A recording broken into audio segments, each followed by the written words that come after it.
ये हकीकत है कि भाजपा में ये तो औरत ये तो दौलत, अगर ये दोनों चीज हैं वहाँ पे तो आपको टिकट है, नहीं तो आपकी छुट्टी।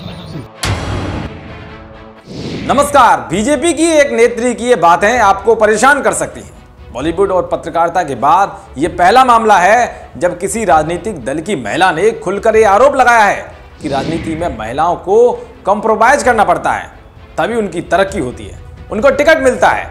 महिला नेता खुलकर कह रही हैं कि दौलत और औरत के दम पर ही बीजेपी में आपकी तरक्की हो सकती है।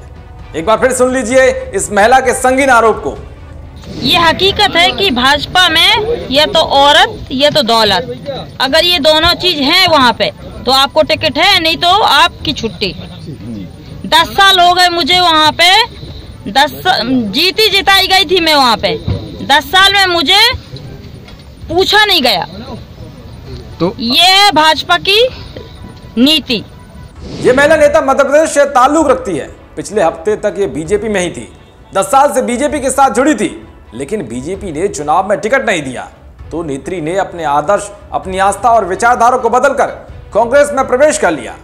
चाल, चेहरे और चरित्र की बात करने वाली, बीजेपी के चरित्र को तार तार करने वाली इस महिला का नाम विद्या पटेल है। मध्य प्रदेश के कटनी जिले में पिछले 10 साल से ये बीजेपी की राजनीति कर रही थी, पार्टी की रीति नीति पर चलती आ रही थी, लेकिन अब इन्होंने कांग्रेस का झंडा उठा लिया है। दरअसल ये जिले की बहोरीबंद सीट से टिकट की दावेदार थी, लेकिन इनकी दाल यहां नहीं गली तो इनका गुस्सा फूट पड़ा और बीजेपी के लिए वो कह दिया जो किसी पार्टी के लिए किसी चीरहरण से कम नहीं हो सकता। वहाँ पे जो भी पैसे वाला है वहाँ पे वो चलता है, वहाँ पे काम नहीं चलता है। तो और सीएम ने इतना जोड़ लिया है कि उसके मुझे लगता है 10 पीढ़ियां उसकी खत्म नहीं होने वाली, इतना जोड़ लिया है सीएम ने। इस महिला ने इतने संगीन आरोप 10 साल तक क्यों नहीं लगाए और अब वो क्या बोल रही हैं ये कोई सवाल ही नहीं है, क्योंकि सबको पता है कि राजनीति में यही होता है।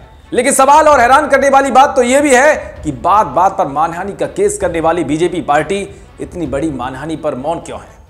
क्या पार्टी का मौन महिला के आरोपों का कबूलनामा है?